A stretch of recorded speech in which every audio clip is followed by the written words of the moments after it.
Hello, hello, hello, and welcome. I'm Mehran Khalili. We are DiEM25, a radical political movement for Europe, and this is our live coordinating call featuring subversive ideas you won't hear anywhere else. And today, we're looking once again at the tragic ongoing war in Ukraine, but this time through the lens of neutrality. Russia's invasion of its neighbor has set off an arms race. Countries like Germany are announcing billions of euros in new military spending, and historically neutral nations like Sweden and Finland are now intent on joining NATO.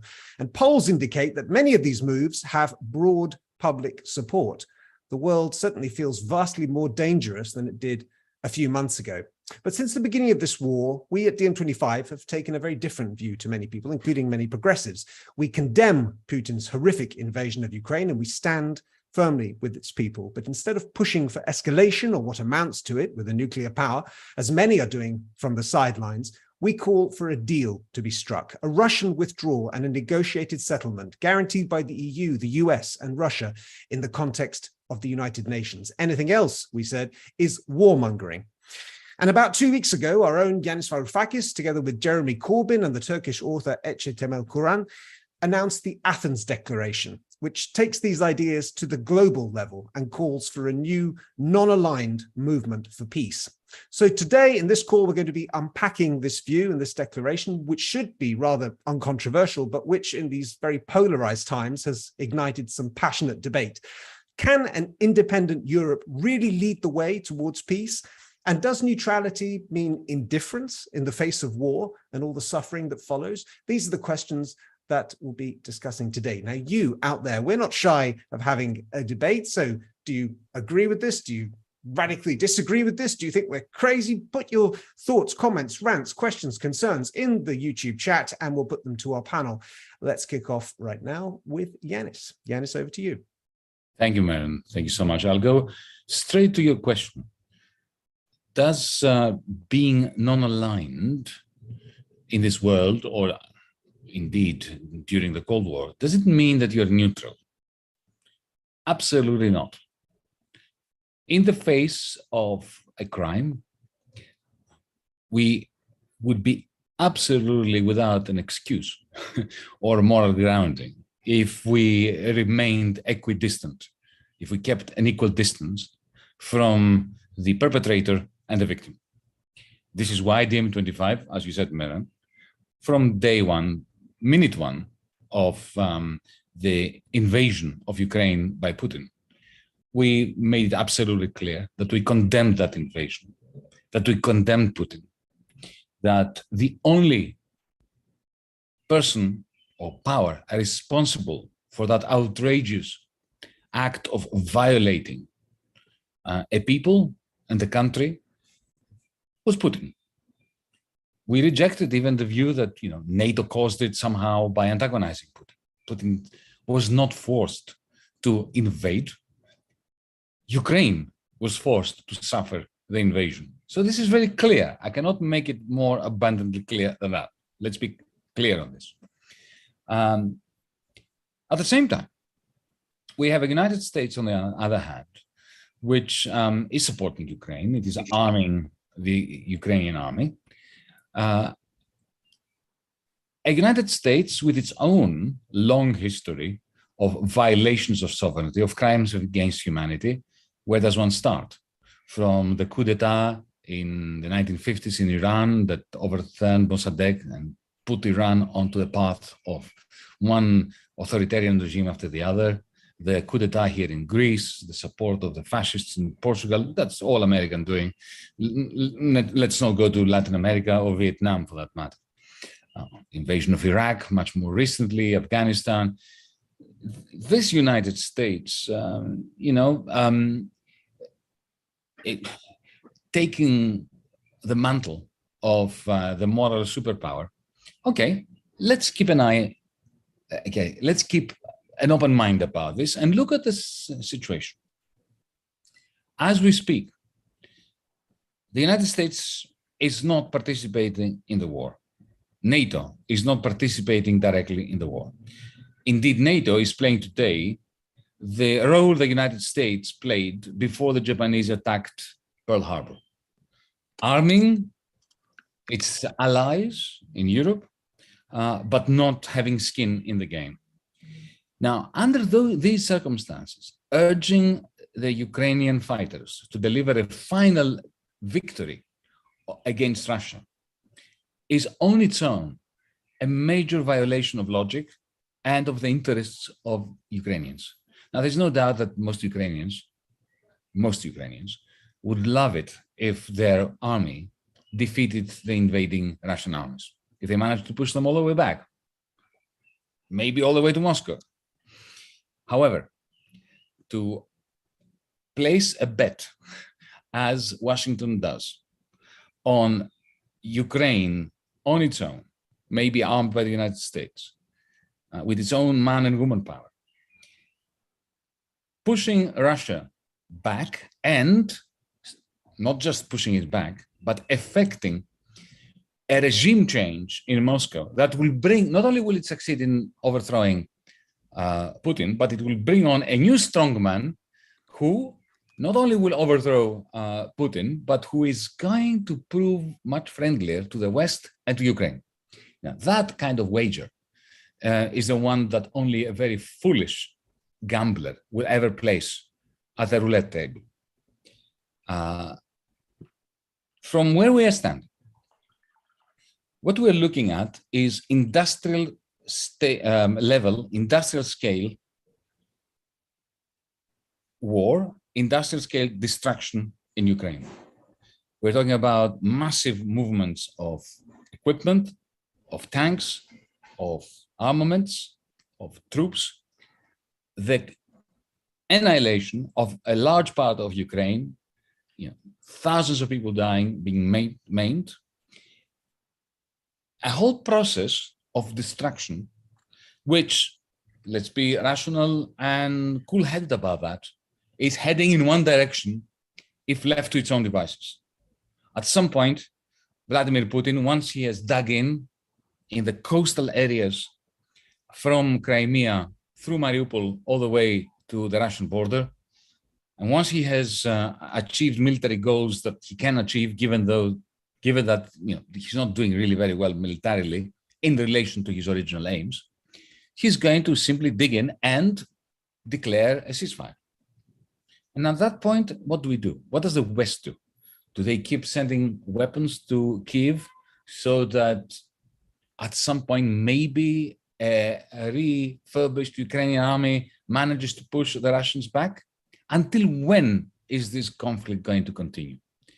So, being non-aligned means that on the one hand, we always defend the victims of an invasion, the Ukrainians, but at the same time, we recognize that the interests of the victims of the invasion do not align, do not coincide with the interest of Washington, D.C., interests that are far better aligned with the military-industrial complex of the United States of America, which is selling weapons like hotcakes, like never before, with the fossil fuel industry, which is having a second wind as a result of the decision of almost every Western government to suspend the green transition, not that it ever got started, but to suspend it nevertheless and start drilling for oil and gas. Look at the share price of ExxonMobil, look at Total, look at Shell. They are swimming in dough as a result.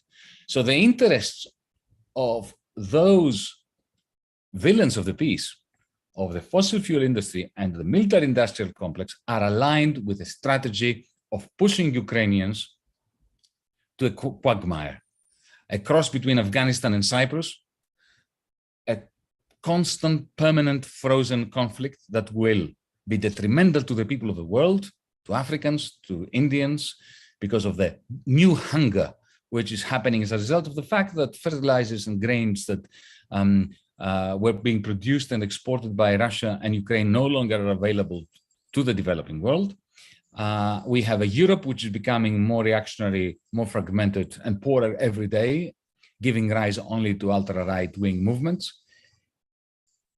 Defending Ukraine and defending Europe and defending the majority of people in the majority of countries. All that defending of human interests can only be done by a new non-aligned movement, by never becoming neutral or neutralized, always chastising the perpetrators, always being on the side of the victim, but never aligning with the forces whose interests lie in maintaining and perpetuating the conflict. This is why Jeremy Corbyn, etched Temelkuran, as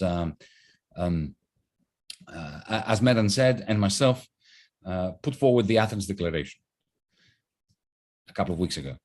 Let me complete my intervention by saying that DiEM25 is uniquely placed in Europe to do two things at once. In the midst of this war, the war against humans, the war against logic, the war against our economies, the war against the many in the interest of the very, very few, the militarists, the fossil fuel industry, those who flourish in the midst of misery. DiEM25 can position itself along two axes, on two pillars, if you want. One is the movement towards non-alignment, the new non-aligned movement, and an attempt to turn Europe into a continent which is truly independent of the forces that are damaging humanity so irreparably. And on the other hand, a Green New Deal for Europe that will restart as quickly as possible the half-hearted attempt, which now is dead in the water, by European governments, the European Union administration, to effect the green transition. So non-alignment to save people from war and to save humanity from those who benefit from destruction, and a Green New Deal, something that we've been working towards since 2016. Thank you, Mehran. Thanks, Yanis. Let me get in there with a couple of quick comments that are already appearing in the chat. Toran says Austria was neutral in the Cold War and played an important part as a go-between for both sides. In reference to your comments on the fossil fuel industry, we're reminded that Shell is now has just announced £7 billion, 8.5 billion euros in profit for Q1. So they're doing pretty well. And Louis Matar says, dissolve NATO. That's what it takes. Judith Meyer from Germany. Thank you.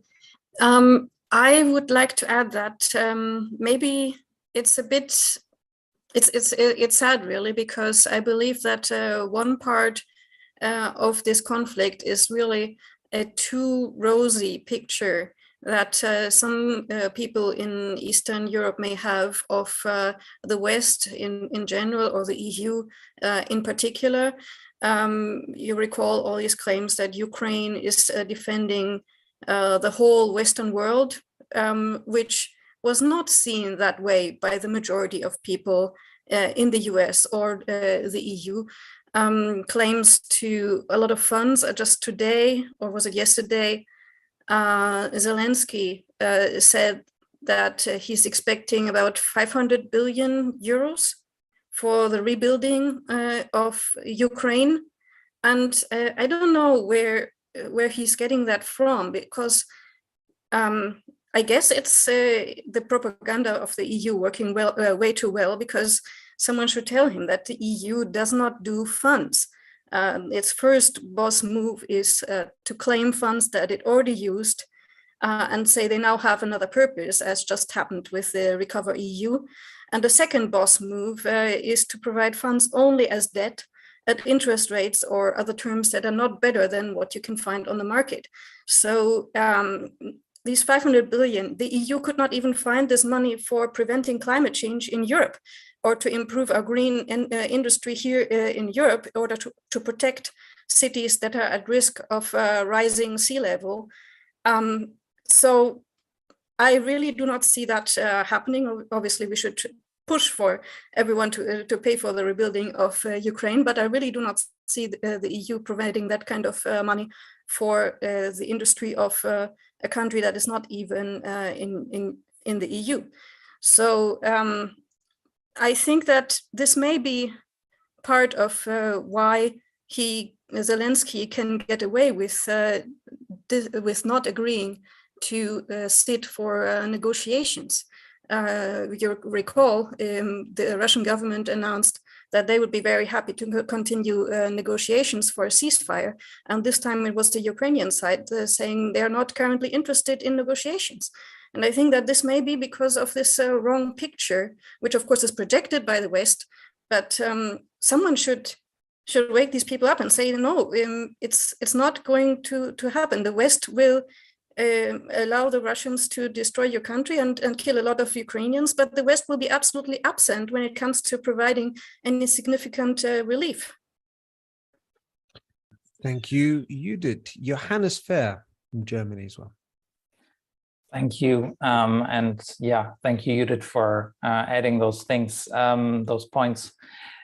I think from the German perspective here in Berlin, when Olaf Scholz came out with his speech in front of the Bundestag right after the start of the war, and he announced the Zeitenwende, which is a German word for the change of times, it was very crazy for me to see that now we suddenly are going to spend 100 billion euros extra for the German army, for the German for rearmament of the German army, which has already an annual budget of 50 billion euros, which is close to what France is spending. The UK and Russia itself are spending about 60 billion euros a year.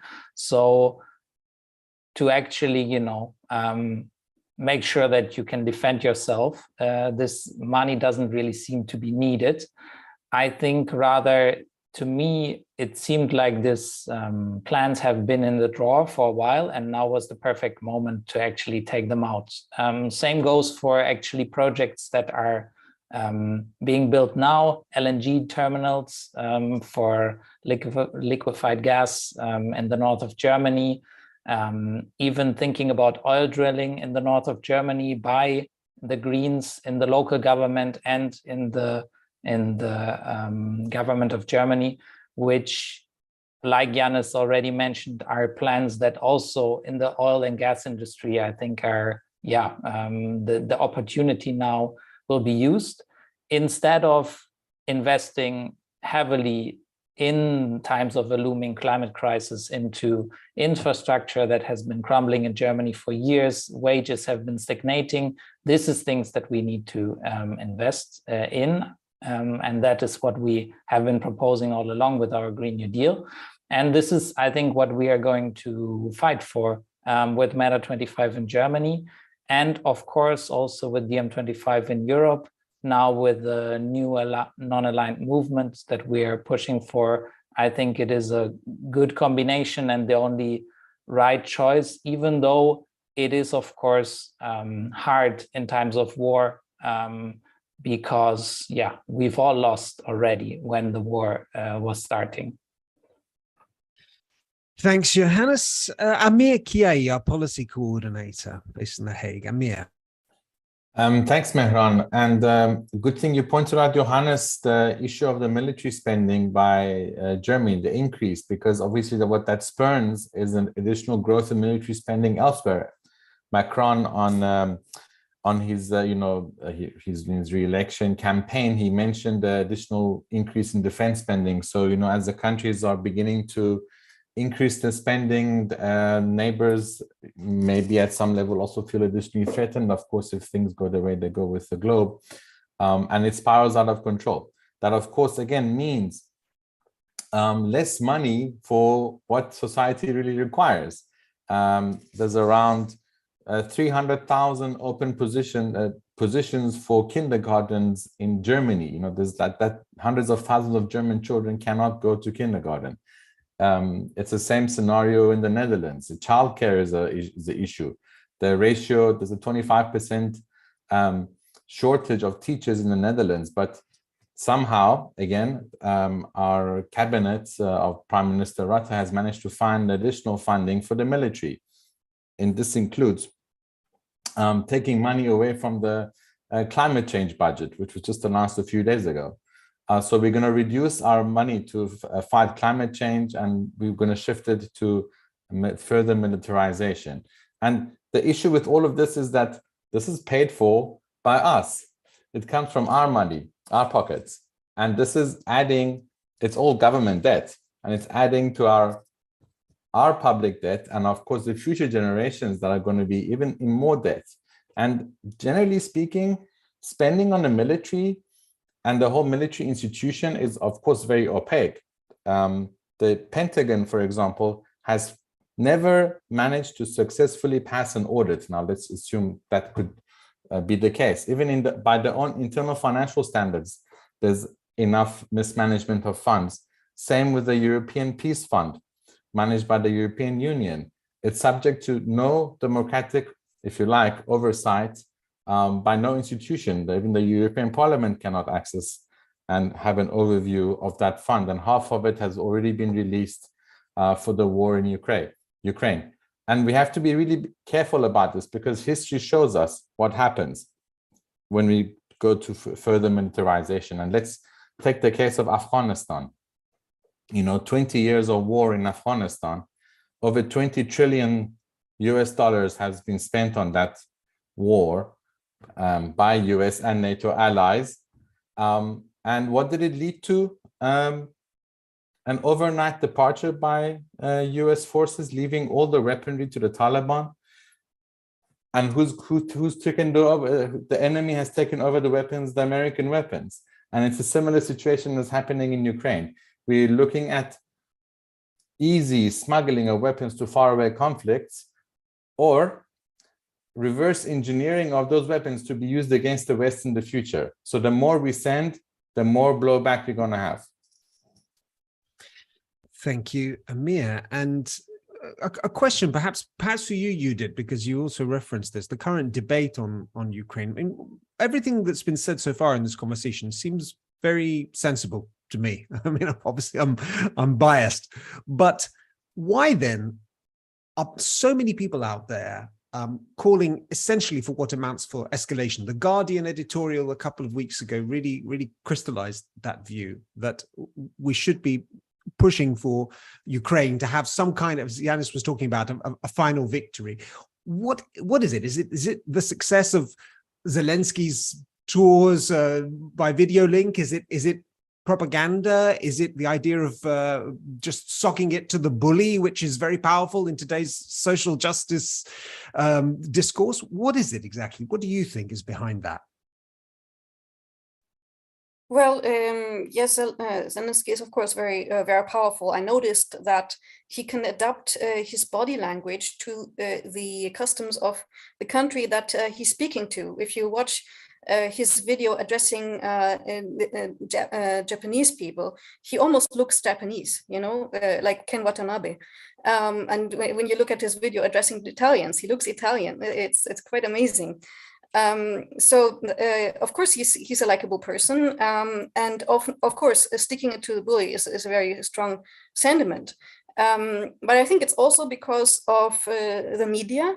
The media are letting us see this conflict as previous conflicts haven't been seen, including other attacks, including the conflict in Yemen and Iraq and so on.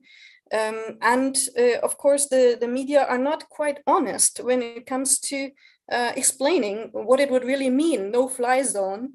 A no-fly zone sounds perfect, to be honest, until you realize that it means shooting down Russian planes and raising the chance of having an atom bomb dropped on a European city. So, or it's basically they're dealing in half information. Thank you, Judith. Lucas Febraro, Brazilian, based in Germany. Go for it. Thank you, Mehran.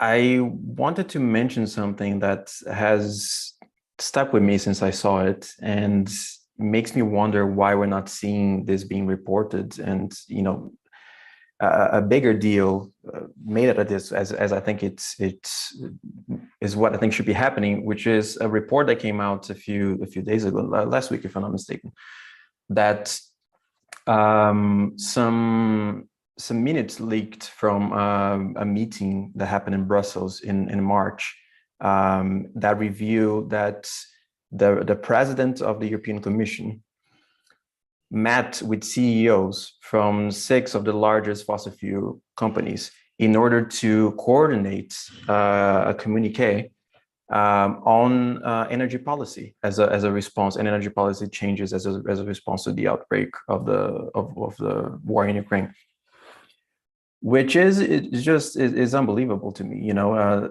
that the president of the European Commission, who is unelected to begin with, you know, theoretically should be an elected post, but she's not elected, then met with 6 CEOs, obviously also unelected.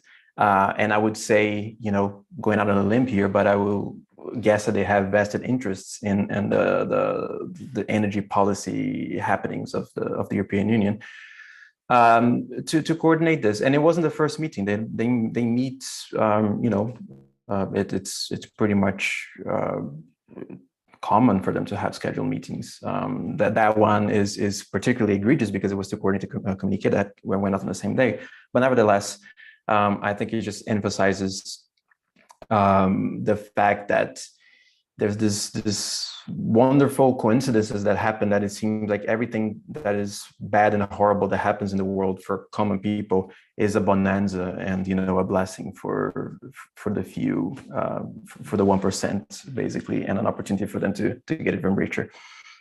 On what you just mentioned that you asked Judith about, I think, if I may venture in trying to answer that as well, I think, look, a lot of it is just due to the fact that the media, they want clicks. That's how they make money, right? And so it's very easy for them to, when they see that things like that are the things that get clicks, for them to just print out more and more of it. I think it's very good for certain journalists to feel like they're important as well when in those moments of like global crises, when conflicts break out, because they can write their think pieces knowing that they will never get called upon to actually, you know,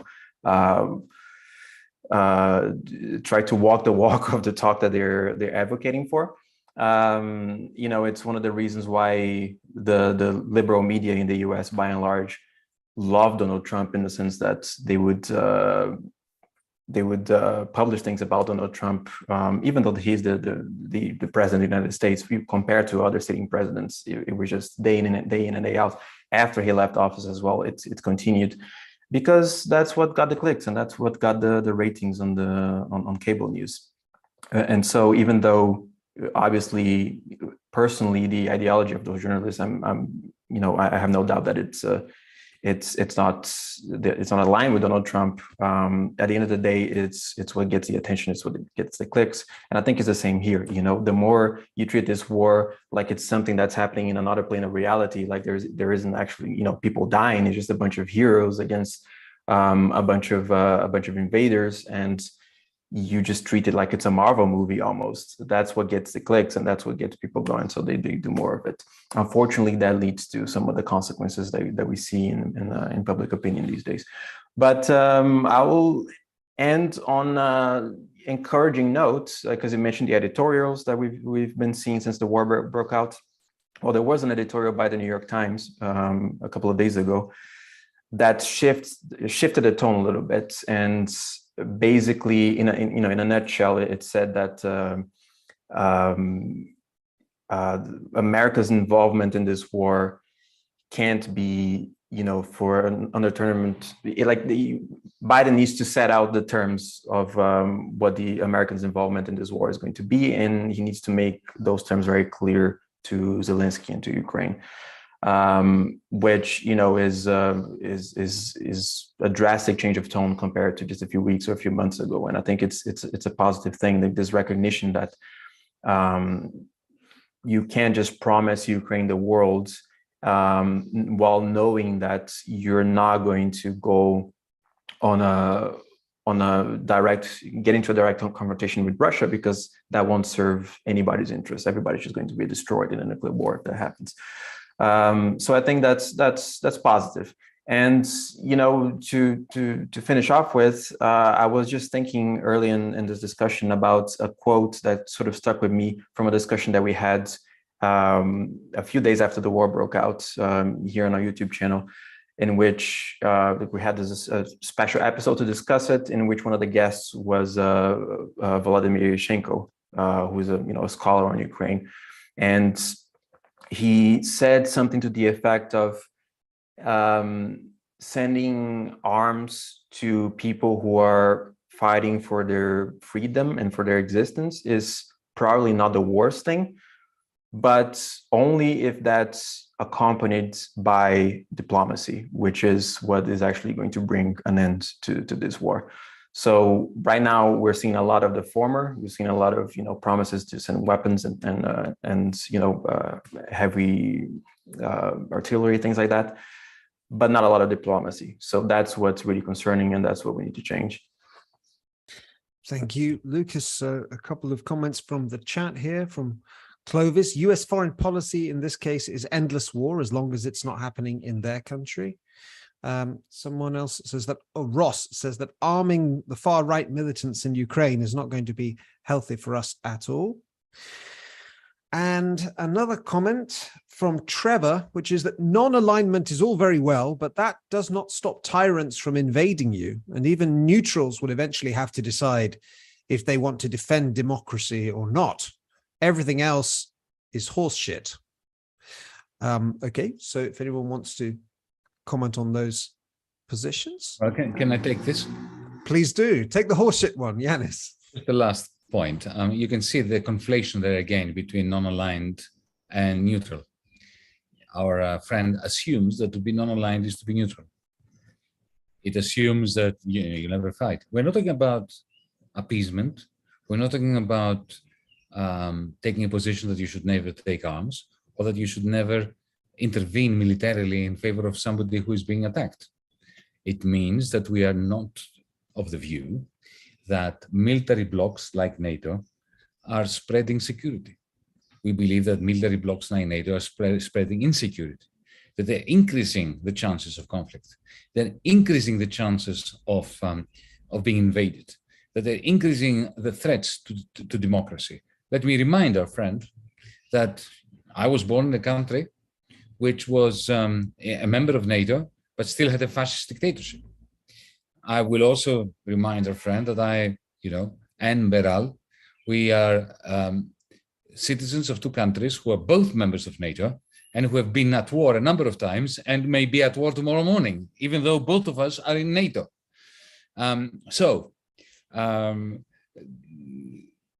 Get off it. Non-aligned does not mean neutral. That's one point. And since I've got the floor, to the question as to, why is it, the question you asked, Mehran, why is it that the Western press, almost in one voice, is calling for the conflict in Ukraine to continue until Ukraine wins?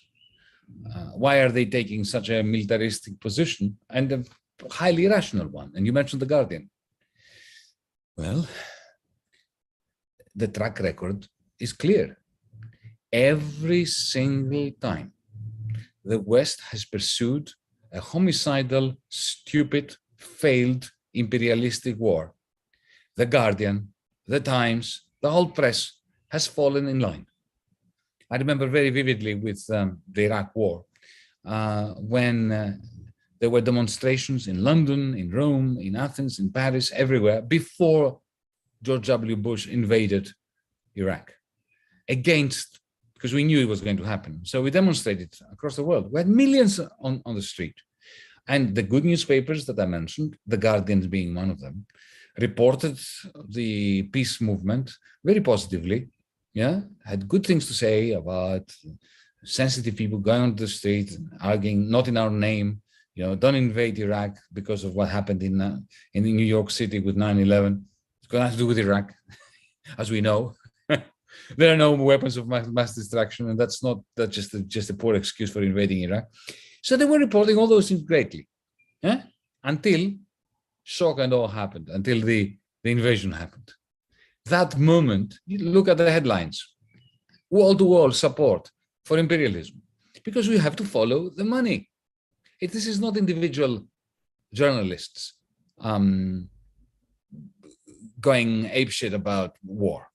This is not a failure of the judgment of individual writers, journalists. This is an editorial line. And it's an editorial line, why? Because these newspapers belong to the oligarchy. And the oligarchy always falls in line with imperialist expeditions.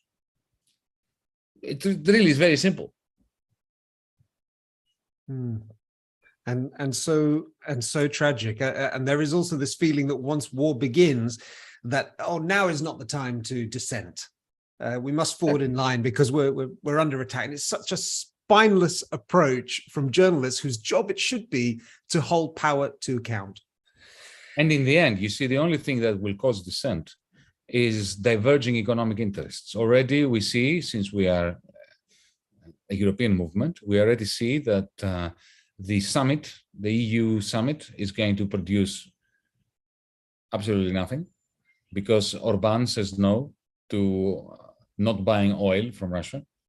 And indeed, he said something that, it's terrible when bastards speak the truth and make he said that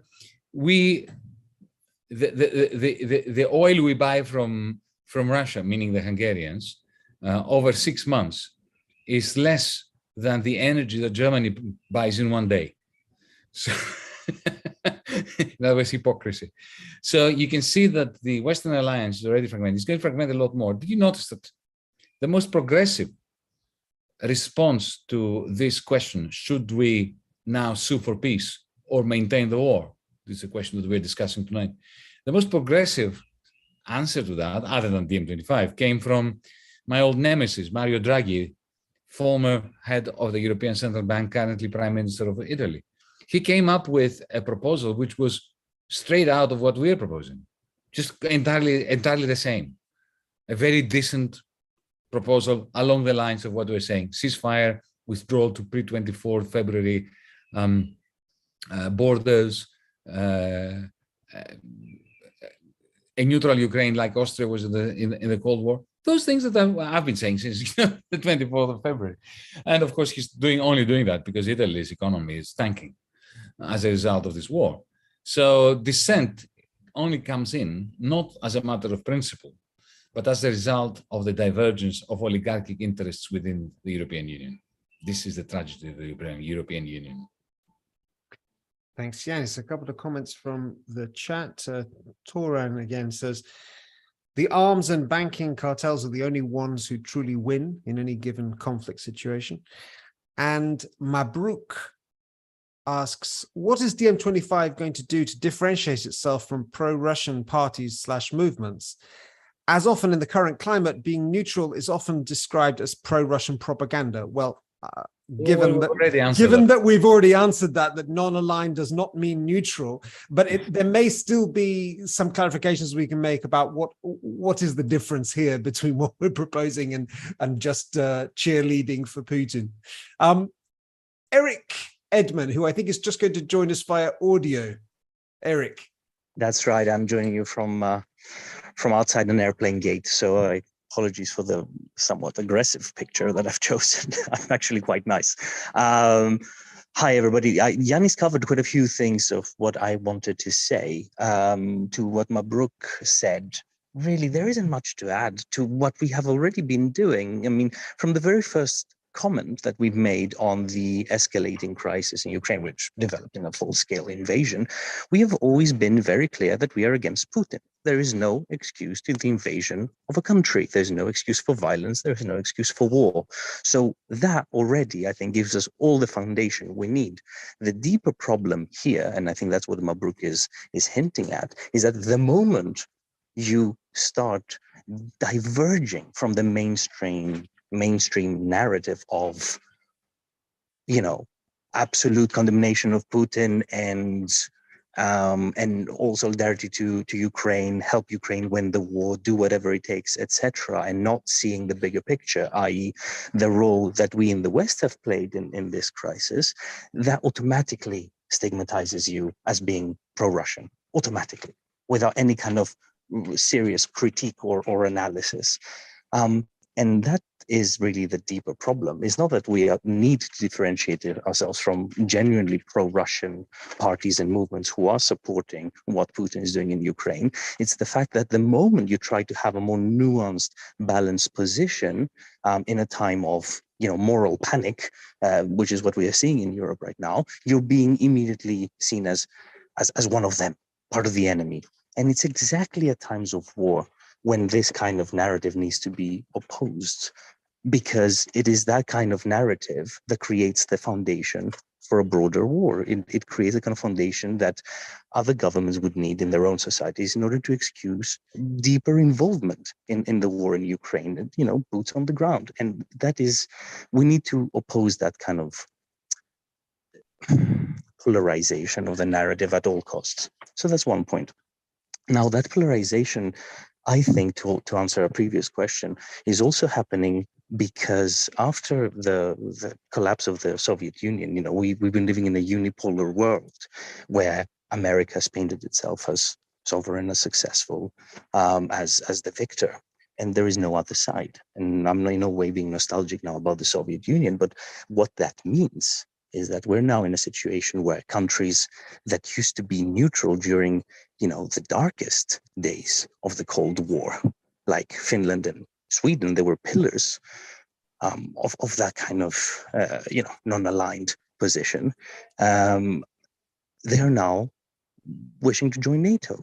And that's not because Russia is seen as a bigger threat than the Soviet Union was. It's because Europe has become far more conservative in the decades that have followed the collapse of the Soviet Union, and the kind of decisions that are being made by these countries do not reflect the political reality that is external, but internal to those countries. It has to do about how dominant conservative ideology has become within our political habitat, if you like. Yes, so that's what I would like to add to what has already been said. There was one more point about non-alignment. Oh, yes, which Yanis has already covered, but I'd also like to add that apart from the fact that non-alignment isn't neutrality, what also needs to be said that creating this kind of opposition to another country, i.e., maintaining NATO after the collapse of the Soviet Union, meant that you created the boogeyman that would allow a person like Putin to come to power and to be as powerful as he is, because you give him all the ammunition he needs rhetorically to present himself as this strong man that needs to defend Russia from the rest of the world and the rest of it. And we also see that in my own country, in Greece and Erdogan, when we buy new frigates, when we buy new fighter jets in order to defend ourselves from Turkey, we're giving Erdogan exactly the kind of ammunition that he needs in order to perpetuate his narrative of being the strong man that is defending Turkey from all of its enemies. So the best thing that one can do in order to secure peace is to remove this kind of dual narrative of us against them and the rest of it. And that's why this the new non-aligned movement that DM is spearheading together with the PI is so timely and so important at this time of growing polarization. Thank you, Erik. I have this image of you in a airport lounge talking conspiratorially into your phone. You put your finger on something very important there, and that is the importance of communicating nuance, and that in this climate, which already is very polarized, very tribal, 140, 280 characters, snippets, either you're with them or against them.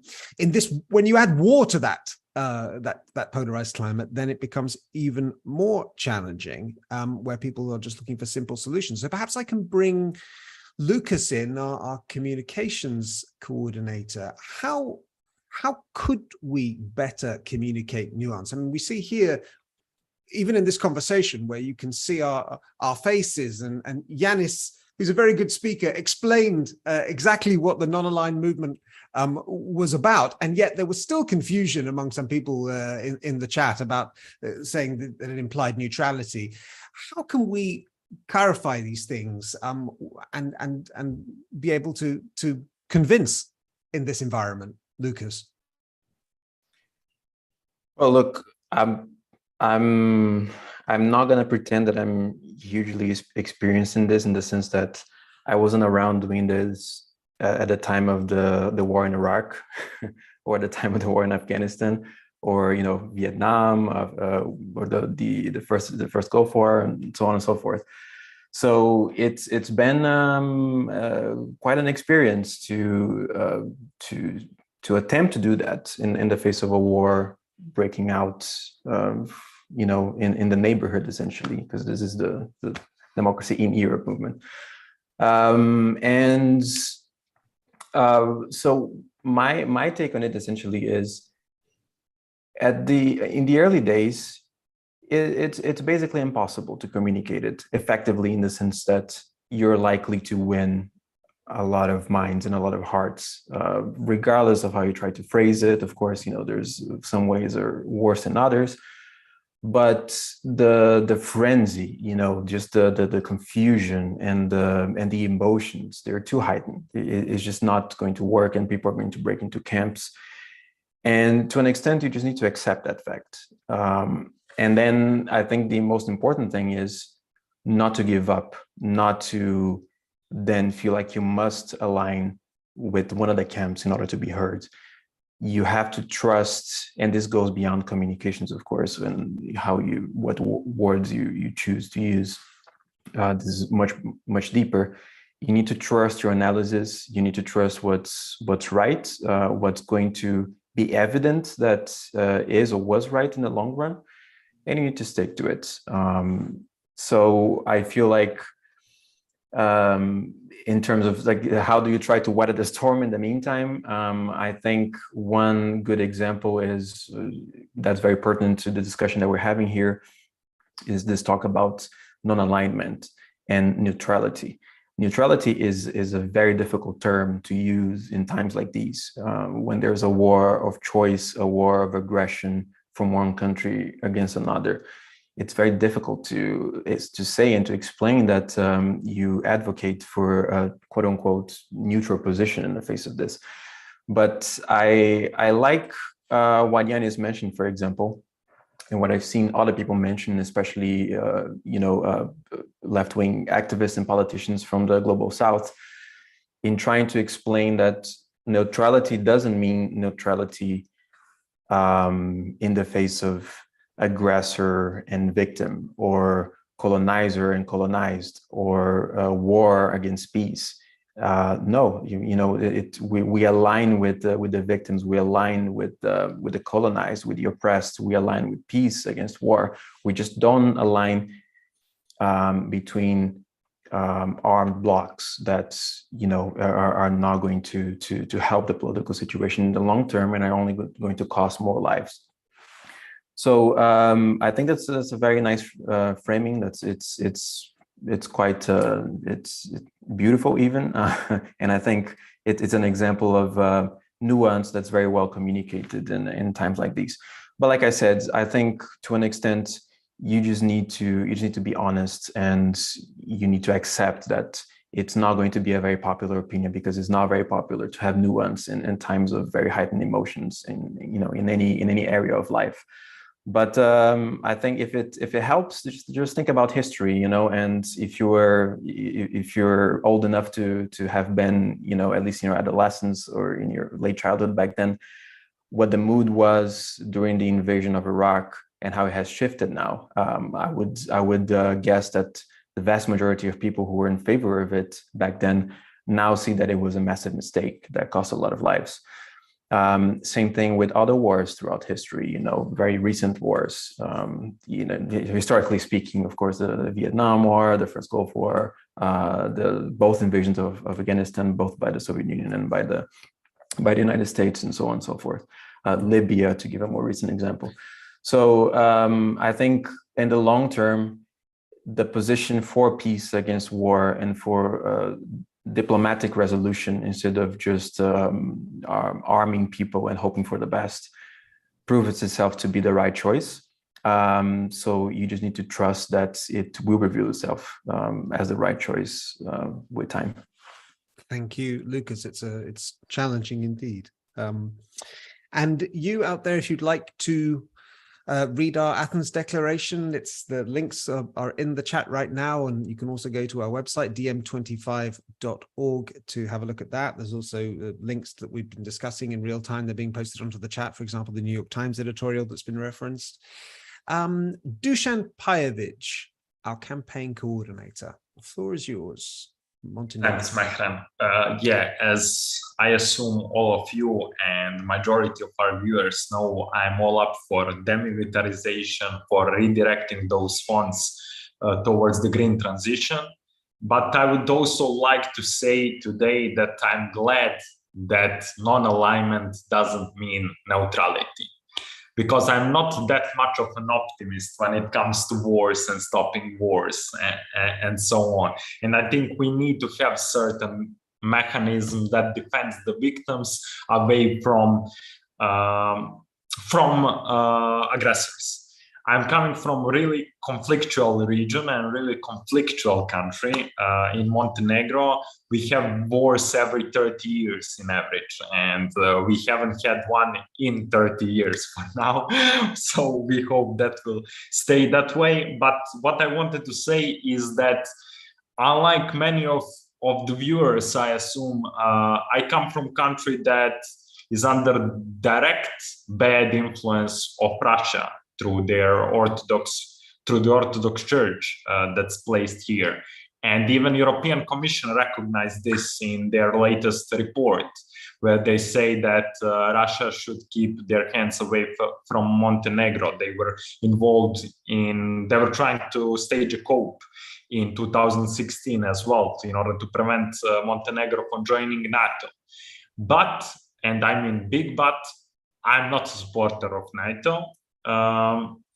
Because I mean, I don't want someone to molest global south, to kill civilians, to kill children, to go to wars only because of oil and gas companies, because of money making and so on, which is what NATO has been doing forever. But I think we will have a lot of job to do in spreading this message in countries like Montenegro, in countries like Bosnia, where it's really, for example, here in Montenegro, almost every party celebrates the fact that we are in NATO because we feel more secure now, which is something that we need to change. When Montenegro was invaded 105 years ago, the West didn't help.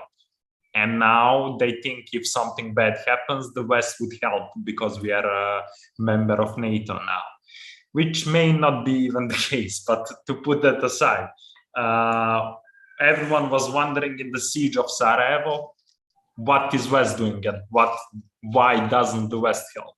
Now we have the very, very hard task to explain to those people, the people in Bosnia, the people in Montenegro, why they should join the non-alignment movement. For Serbia, it might be easier, as I said on our private meeting, because Serbia felt the great aggression of NATO in the 1999, and citizens there are not supportive of NATO, definitely, for obvious reasons. But I have one practical question for the very end. Except for this really hard task that we have in order to persuade people from Bosnia, from Montenegro, from Ukraine, in the end of the day, that NATO is not a problem, that NATO is a problem, and they should align with the non-alignment movement. Because, I mean, Russia would probably invade Ukraine even if they didn't want to join the NATO, because they deny their sovereignty, they deny their language, they deny their nation, and so on. So how to explain that to those people is one question that we don't have to answer right now. Maybe it's the question for our communications. And the second question is, how would that look in practice? On the one side, demilitarization and redirecting those funds towards the green transition and education and healthcare, and still being one relevant military force that can defend Ukraine, that can defend Montenegro or whatever country that would perhaps get invaded, where there is of such possibility. How to do both things? I know this is not a question for one man, but I would like to ask that to Yanis, perhaps, because there is a need of democracy in establishing the rules how to do both. But how do you see, Yanis, this process of being a relevant military force and still doing reforms away from militarization towards the education, healthcare, and green transition? Could we hold that thought, and I'll bring in David and Yanis. I'll bring you in at the end, if that's all right, and you can respond to Dusan, who's articulated many of the challenges that we've got here. I think that sounds like a workshop title, what you've described, Dusan. Maybe we should organize that. David, Portuguese, our resident from the center of the Death Star, Brussels. Thanks, Mehran. I also have a question, it's kind of a rhetorical question, which is, why should we be forced to choose between NATO and Russia? Isn't the point of democracy to be able to decide on new coordinates for the system that we have? We apply this logic everywhere else. Why shouldn't we apply it to this question as well? To this point about Russia and NATO. Earlier, Yanis mentioned Greece being a member of NATO during the fascist junta. Obviously, me being from Portugal, I also have to remind everyone that the fascist dictatorship in Portugal was not only a member of NATO, but also a founding one at that. A fact that it in itself expresses the nature and objectives of the alliance. Also, the support of the larger imperialist powers in NATO over the years was decisive towards the longevity of the dictatorship in the country, including the support for the colonial wars against the peoples of Angola, Guinea-Bissau, and Mozambique. And we certainly don't forget NATO's pressures as well and threats aimed at constraining the 25th of April revolution. So, next time you hear that NATO is a force for good, a force for peace, for human rights, democracy, and all that, just remember this: NATO does not give a damn about you, about me, about peace, about democracy or human rights, or any of those beautiful things that we should rightly have, and we don't have it. So we must fight for it, and that's what we're doing. So a non-aligned movement in the terms that we've been talking about is the only way forward, in my opinion. And just to finalize, because around 9 years ago, I think it was around this time that I actually went to the SHAPE headquarters of NATO here in Brussels, and I did ask this question to we're having a seminar, and I put my hand up and I asked the question, why was Portugal a dictatorship at the time, a founding member of the alliance? To which I got no response. So,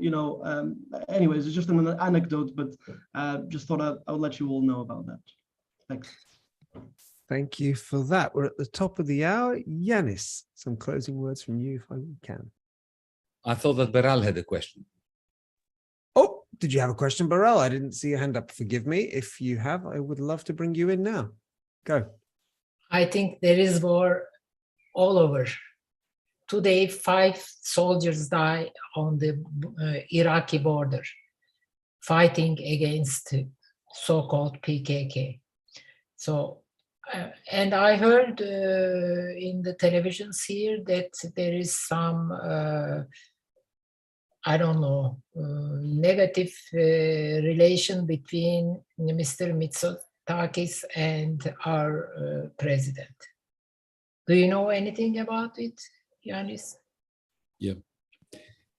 Well, thanks, Beral. Thank you, everyone. First, Dusan, do you really believe that Montenegro is safer because it's a member of NATO? No, that's the thing. I just said that people believe, and that's why we need to send a message out. People believe all sorts of things. So there are 2 completely separate things. One is how do we liberate people from false belief, and the other one is what should our policy be. But our policy for non-alignment, I think, is very clearly right, and on the side of defending those who need to be defended, and without attacking innocent people and communities. We need to liberate you from falsity. It's really very clear. The way in which military alliances convince populations that it is in their interest to stay within those military alliances, whether this is in Montenegro or in Turkey or in Greece, is the same tactic that the mafia uses. Remember what the mafia does in New York City, in Amsterdam, everywhere? It offers protection. Okay, so on the one hand, yeah, but the main thing is that it offers protection from itself or from mafias like itself. This is what military alliances do. NATO created huge tensions after the fall of the Soviet Union, purposely, in order to justify its own existence. And then after it created those conflicts and those tensions, it comes to you and says, oh, you need to belong to us, because otherwise who's going to protect you from the tensions and the conflicts that we caused? Because let's face it, while Putin chose to invade Ukraine, there was a dastardly act. NATO is not responsible for that act. Nevertheless, NATO is responsible for the existence of Putin, because had the United States and NATO not crushed the soul of Russia and of the Russian people, they wouldn't have a strongman from the KGB towering over them and running the show in Moscow. So, the same thing, we said this before, it was like a bit like Saddam Hussein. Who was the greatest supporter of Saddam Hussein? NATO. Dick Cheney. Actually, there are photographs of him shaking hands and hugging with Saddam Hussein when he went over to cover up for his use of chemical weapons against the Iraqi Kurds. So, that's what they do. That's what mafiosi do. This is what military establishment do. So, going to come to your question, Beral, remember that Greece and Turkey, or Turkey and Greece, were founding members of NATO. We were amongst the first batch of countries to form NATO. And the way we were lured into this was really very simple. The emerging hegemon of the Second World War, the United States, effectively played one off against the other. They told the Greeks, if you don't get in and the Turks get in, then the Turks will have our support and you won't. And they told the Turks the same thing. So both of us got in and we started buying American weapons.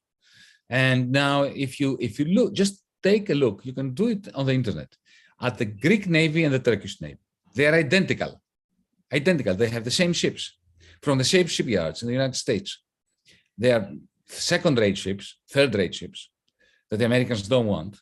So when the Americans want to discard two ships, they sell one to Turkey and one to Greece.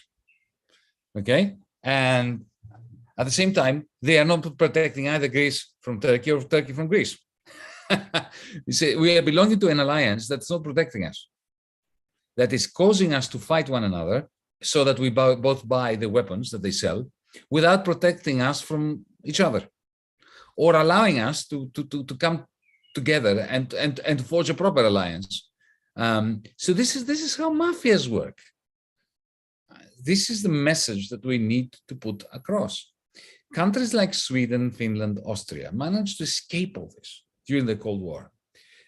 It was not the second best solution. It was not that the Finns and the Austrians, poor bastards, during the Cold War, they had to stay out of NATO. That they had to stay out of NATO. No, it was good that they stayed out of NATO. They are better countries, more democratic, safer, by not being in NATO. What we now have, and I believe somebody said that before, I think it was Erik, maybe not, we have the fragmentation of what was left of the old European non-aligned movement, further drift to the right. And the result is, of course, that very powerful interests are pushing those countries back into NATO. Finland is not going to be safer now that it's in NATO, because, this is a myth. I have one difference of opinion from some that I heard tonight, and which I think some of you may be holding.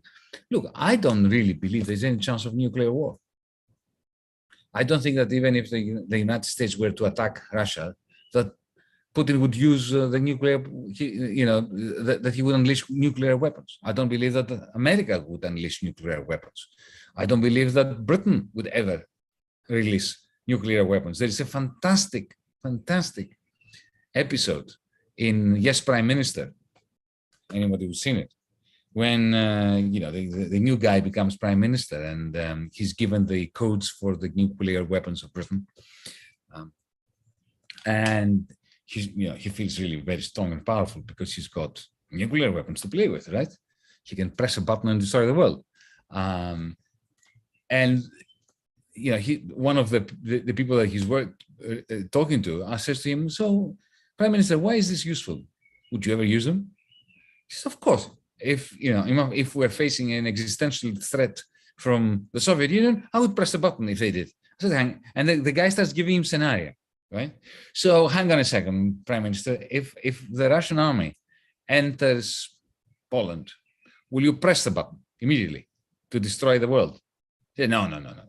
And then, you can imagine, it keeps coming. What if they take Calais, just opposite Britain? Would you press the button? No. What if they, send 1,000 soldiers and they take Dover on the other side? Would you press the button? No. So in the end, he doesn't press the button at all, right? Because they're completely useless, these buttons. Absolutely useless. You would never use those buttons. Why would you? Unless you are criminally insane. The only way you would press the button is if you are criminally insane, in which you shouldn't have the button.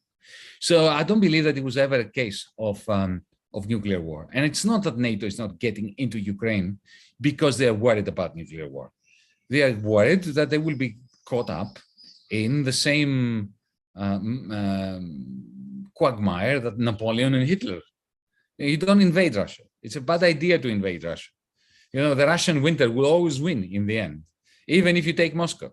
So there, I've said enough. Thank you, Yanis, and I hope you're right. Thank you out there for joining us. We've had an interesting chat.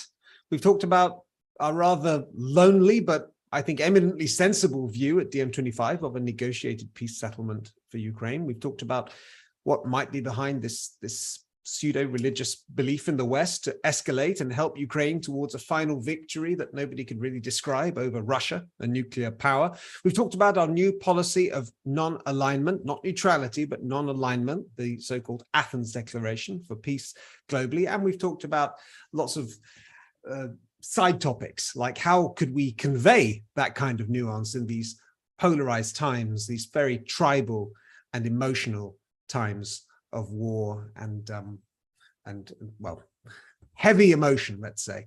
Thank you so much for this chat. It's been really interesting. If you would like to get involved with DiEM25 instead of just watching us, if you'd like to join us, if you'd like to campaign with us, because we're a campaigning organization, we want change, we're not just talking about it.